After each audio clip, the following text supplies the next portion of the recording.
Carta de Tiago. Tiago 1. Eu, Tiago, servo de Deus e do Senhor Jesus Cristo, envio saudações a todo o povo de Deus espalhado pelo mundo inteiro. Meus irmãos, sintam-se felizes quando passarem por todo tipo de aflições, pois vocês sabem que quando a sua fé vence essas provações, ela produz perseverança. Que essa perseverança seja perfeita, a fim de que vocês sejam maduros e corretos, não falhando em nada. Mas, se alguém tem falta de sabedoria, peça a Deus, e Ele a dará porque é generoso, e dá com bondade a todos. Porém, peçam com fé, e não duvidem de modo nenhum, pois quem duvida é como as ondas do mar, que o vento leva de um lado para o outro. Quem é assim, não pense que vai receber alguma coisa do Senhor, pois não tem firmeza e nunca sabe o que deve fazer. O irmão que é pobre deve ficar contente quando Deus faz com que melhore de vida. E quem é rico deve sentir o mesmo quando Deus faz com que piore de vida. Pois quem é rico desaparecerá como a flor da erva do campo. Quando o sol brilha forte e o seu calor queima a planta, aí a flor cai, e a sua beleza é destruída. Do mesmo modo, quem é rico será destruído no meio dos seus negócios. Feliz é aquele que nas aflições continua fiel, porque depois de sair aprovado dessas aflições, receberá como prêmio a vida que Deus promete aos que o amam. Quando alguém for tentado, não diga, esta tentação vem de Deus, pois Deus não pode ser tentado pelo mal, e Ele mesmo não tenta ninguém. Mas as pessoas são tentadas quando são atraídas e enganadas pelos seus próprios maus desejos. Então, esses desejos fazem com que o pecado nasça, e o pecado, quando já está maduro, produz a morte. Não se enganem, meus queridos irmãos. Tudo de bom que recebemos e tudo que é perfeito vem do céu, vem de Deus, o Criador das luzes do céu. Ele não muda, nem varia de posição, o que causaria a escuridão. Pela sua própria vontade, Ele fez com que nós nascêssemos por meio da palavra da verdade, a fim de ocuparmos o primeiro lugar entre todas as suas criaturas. Lembrem disto, meus queridos irmãos. Cada um esteja pronto para ouvir, mas demore para falar e ficar com raiva, porque a raiva humana não produz o que Deus aprova. Portanto, deixem todo o costume imoral e toda a má conduta. Aceitem com humildade a mensagem que Deus planta no coração de vocês, a qual pode salvá-los. Não se enganem, não sejam apenas ouvintes dessa mensagem, mas a ponham em prática, porque aquele que ouve a mensagem e não a põe em prática é como uma pessoa que olha no espelho e vê como é, dá uma boa olhada, depois vai embora e logo esquece a sua aparência. O Evangelho é a lei perfeita que dá liberdade às pessoas. Se alguém examina bem essa lei e não a esquece, mas a põe em prática, Deus vai abençoar tudo que essa pessoa fizer. Alguém está pensando que é religioso? Se não souber controlar a língua, a sua religião não vale nada, e ele está enganando a si mesmo. Para Deus, o Pai, a religião pura e verdadeira é esta: ajudar os órfãos e as viúvas nas suas aflições e não se manchar com as coisas más deste mundo. Tiago 2. Meus irmãos, vocês que creem no nosso glorioso Senhor Jesus Cristo, nunca tratem as pessoas de modo diferente, por causa da aparência delas. Por exemplo, entra na reunião de vocês um homem com anéis de ouro e bem vestido, e entra também outro, pobre e vestindo roupas velhas.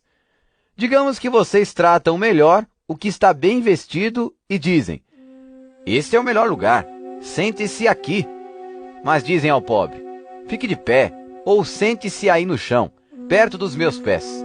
Nesse caso, vocês estão fazendo diferença entre vocês mesmos e estão se baseando em maus motivos para julgar o valor dos outros. Escutem, meus queridos irmãos, Deus escolheu os pobres deste mundo para serem ricos na fé e para possuírem o reino que Ele prometeu aos que o amam. No entanto, vocês desprezam os pobres. Por acaso não são os ricos que exploram vocês e os arrastam para serem julgados nos tribunais? São eles que falam mal do bom nome que Deus deu a vocês. Se vocês obedecerem à lei do reino, estarão fazendo o que devem, pois nas Escrituras Sagradas está escrito: ame os outros como você ama a você mesmo. Mas, se vocês tratam as pessoas pela aparência, estão pecando, e a lei os condena como culpados. Porque quem quebra um só mandamento da lei é culpado de quebrar todos. Pois o mesmo que disse: não cometa adultério. Também disse: não mate. Mesmo que você não cometa adultério, será culpado de quebrar a lei se matar. Falem e vivam como pessoas que serão julgadas pela lei, que nos dá a liberdade. Quando Deus julgar, não terá misericórdia das pessoas que não tiveram misericórdia dos outros. Mas as pessoas que tiveram misericórdia dos outros não serão condenadas no dia do juízo final. Meus irmãos, que adianta alguém dizer que tem fé se ela não vier acompanhada de ações? Será que essa fé pode salvá-lo? Por exemplo, pode haver irmãos ou irmãs que precisam de roupa e que não têm nada para comer. Se vocês não lhes dão o que eles precisam para viver, não adianta nada dizer: que Deus os abençoe, vistam agasalhos e comam bem. Portanto, a fé é assim: se não vier acompanhada de ações, é coisa morta. Mas alguém poderá dizer: você tem fé e eu tenho ações. E eu respondo: então me mostre como é possível ter fé sem que ela seja acompanhada de ações. Eu vou lhe mostrar a minha fé por meio das minhas ações. Você crê que há somente um Deus? Ótimo! Os demônios também creem e tremem de medo. Seu tolo, vou provar-lhe que a fé sem ações não vale nada. Como é que o nosso antepassado Abraão foi aceito por Deus? Foi pelo que fez quando ofereceu o seu filho Isaque sobre o altar. Veja como a sua fé e as suas ações agiram juntas. Por meio das suas ações, a sua fé se tornou completa. Assim aconteceu o que as Escrituras Sagradas dizem: Abraão creu em Deus, e por isso Deus o aceitou. E Abraão foi chamado de amigo de Deus. Assim, vocês veem que a pessoa é aceita por Deus por meio das suas ações, e não somente pela fé.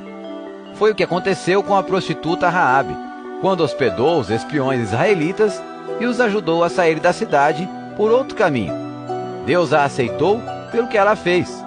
Portanto, assim como o corpo sem o espírito está morto, assim também a fé, sem ações, está morta. Tiago 3. Meus irmãos, somente poucos de vocês deveriam se tornar mestres na igreja, pois vocês sabem que nós, os que ensinamos, seremos julgados com mais rigor do que os outros. Todos nós sempre cometemos erros.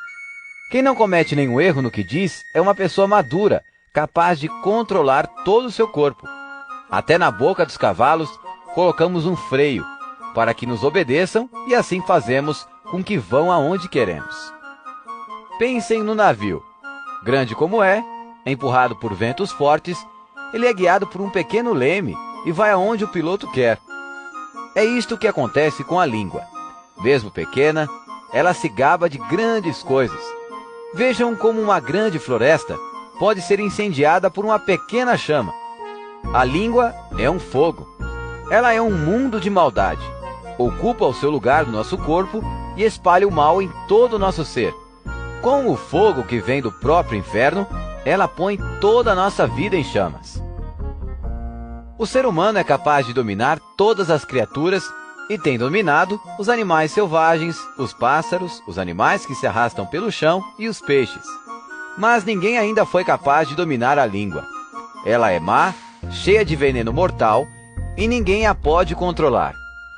Usamos a língua tanto para agradecer ao Senhor e Pai, como para amaldiçoar as pessoas, que foram criadas parecidas com Deus.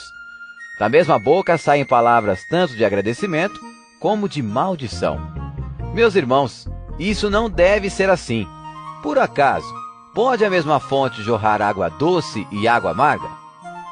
Meus irmãos, por acaso pode uma figueira dar azeitonas ou um pé de uva dar figos? Assim, Também uma fonte de água salgada não pode dar água doce. Existe entre vocês alguém que seja sábio e inteligente? Pois então, que prove isso pelo seu bom comportamento e pelas suas ações, praticadas com humildade e sabedoria. Mas, se no coração de vocês existe inveja, amargura e egoísmo, então não mintam contra a verdade, gabando-se de serem sábios. Essa espécie de sabedoria não vem do céu. Ela é deste mundo, é da nossa natureza humana e é diabólica. Pois, onde há inveja e egoísmo, há também confusão e todo tipo de coisas más. A sabedoria que vem do céu é, antes de tudo, pura, e é também pacífica, bondosa e amigável. Ela é cheia de misericórdia, produz uma colheita de boas ações, não trata os outros pela sua aparência e é livre de fingimento. Pois a bondade é a colheita produzida pelas sementes, que foram plantadas pelos que trabalham em favor da paz. Tiago 4. De onde vêm as lutas e as brigas entre vocês? Elas vêm dos maus desejos que estão sempre lutando dentro de vocês. Vocês querem muitas coisas, mas, como não podem tê-las, estão prontos até para matar a fim de consegui-las. Vocês as desejam ardentemente, mas como não conseguem possuí-las, brigam e lutam. Não conseguem o que querem porque não pedem a Deus. E quando pedem, não recebem, porque os seus motivos são maus. Vocês pedem coisas a fim de usá-las para os seus próprios prazeres. Gente infiel!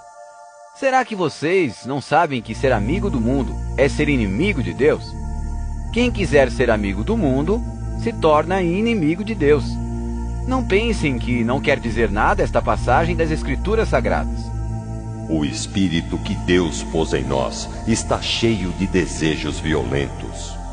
Porém, a bondade que Deus mostra é ainda mais forte, pois as Escrituras Sagradas dizem: Deus é contra os orgulhosos, mas é bondoso com os humildes. Portanto, obedeçam a Deus e enfrentem o diabo, que ele fugirá de vocês. Cheguem perto de Deus, e ele chegará perto de vocês. Lavem as mãos, pecadores. Limpem o coração, hipócritas. Fiquem tristes, gritem e chorem. Mudem as suas risadas em choro e a sua alegria em tristeza. Humilhem-se diante do Senhor, e ele os colocará numa posição de honra. Meus irmãos, não falem mal uns dos outros. Quem fala mal do seu irmão em Cristo ou o julga, está falando mal da lei e julgando-a. Pois se você julga a lei, então já não é uma pessoa que obedece à lei, mas é alguém que a julga. Deus é o único que faz as leis e o único juiz. Só ele pode salvar ou destruir. Quem você pensa que é para julgar os outros? Agora escutem, vocês que dizem: hoje ou amanhã iremos a tal cidade, e ali ficaremos 1 ano fazendo negócios e ganhando muito dinheiro.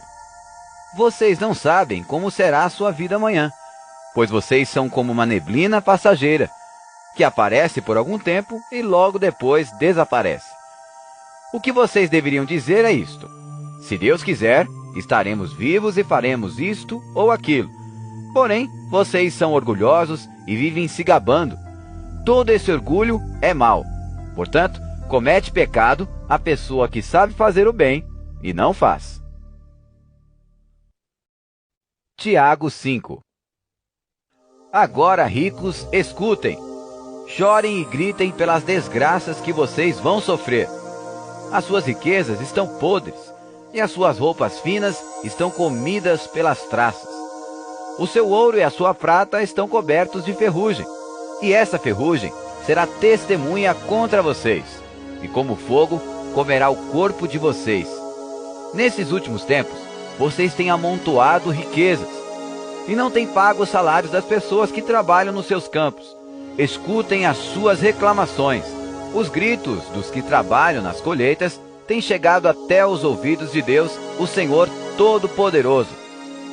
Vocês têm tido uma vida de luxo e prazeres aqui na terra, e estão gordos como gado pronto para o matadouro. Vocês têm condenado e matado os inocentes, e eles não podem fazer nada contra vocês. Por isso, irmãos, Tenham paciência até que o Senhor venha. Vejam como o lavrador espera com paciência que a sua terra dê colheitas preciosas. Ele espera pacientemente pelas chuvas do outono e da primavera. Vocês também precisam ter paciência. Não desanimem, pois o Senhor virá logo.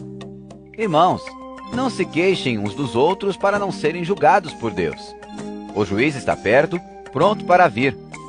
Lembrem dos profetas que falaram em nome do Senhor e os tomem como exemplo de paciência nos momentos de sofrimento. E nós achamos que eles foram felizes por terem suportado o sofrimento com paciência. Vocês têm ouvido a respeito da paciência de Jó e sabem como no final Deus o abençoou, porque o Senhor é cheio de bondade e de misericórdia. Acima de tudo, meus irmãos, quando vocês prometerem alguma coisa, não jurem pelo céu, nem pela terra, nem por nada mais. Digam somente sim quando for sim, e não quando for não, para que Deus não os condene. Se algum de vocês está sofrendo, ore. Se alguém está contente, cante hinos de agradecimento. Se algum de vocês estiver doente, que chame os presbíteros da igreja para que façam oração e ponham azeite na cabeça dessa pessoa em nome do Senhor. Essa oração, feita com fé, salvará a pessoa doente. O Senhor lhe dará saúde e perdoará os pecados que tiver cometido. Portanto, confessem os seus pecados uns aos outros e façam oração uns pelos outros, para que vocês sejam curados.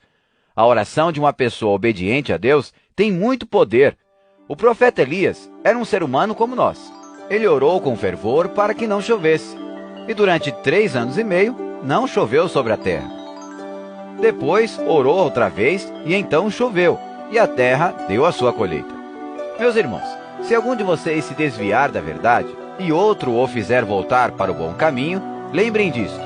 Quem fizer um pecador voltar do seu mau caminho, salvará da morte esse pecador e fará com que muitos pecados sejam perdoados.